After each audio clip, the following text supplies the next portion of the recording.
જગવિખ્યાત સંત પૂજ્ય જલારામ બાપાની 226મી જન્મજયંતિ નિમિત્તે ઉજવણી રૂપે નવસારી જિલ્લાના સુપા નવા ગામથી 100 જેટલા યુવાનો જય જલારામના નાદ સાથે સાયકલ યાત્રા પર નીકળ્યા હતા. યુવાનો 500 કિલોમીટરનું અંતર 4 દિવસમાં કાપીને વીરપુર પહોંચ્યા છે. પ્લાસ્ટિક મુક્ત ભારતનો સંદેશ આપતા આ યુવાનોએ યાત્રા દરમિયાન પ્લાસ્ટિકનો ઉપયોગ ટાળ્યો હતો. પૂજ્ય જલારામ બાપાની કૃપાથી કોઈ મુશ્કેલી વિના યાત્રા પૂર્ણ કરી છે. ઉજવનારી 226મી જન્મજયંતિએ દર્શન કરીને નવસારી પરત ફરશે.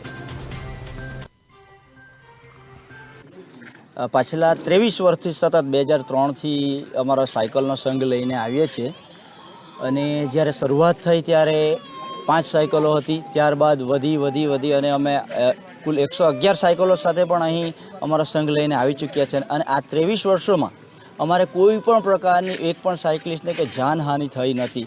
આ 23 વર્ષથી અમારે જલારામ બાપામાં અમારો જે વિશ્વાસ છે હજુ દિન પ્રતિદિન વધતો જાય છે. અખૂટ શ્રદ્ધા છે. અનેક વ્યક્તિઓ આવે છે અમારી સાથે અને દર વર્ષે અમે કંઈક નવી થીમ લઈને આવ્યા છીએ. આ વર્ષે અમારી પર્યાવરણ પ્રત્યે જાગૃતિની થીમ પ્લાસ્ટિક મુક્ત ભારત માટે થીમ હતી. એમાં કોઈ પણ સાયકલિસ્ટોએ પ્લાસ્ટિકની બોટલની પાણીની બોટલ કે પ્લાસ્ટિકનો વપરાશ કર્યો નથી. સાથે માર્ગમાં પર્યાવરણ મુક્તનો સંદેશો અમે પ્લાસ્ટિક મુક્તનો સંદેશો આપતા આવ્યા છે.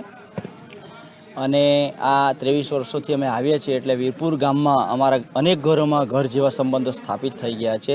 અનેક યુવાઓએ પોતાની માનતા પણ અમારે ત્યાં પૂર્ણ કરી છે.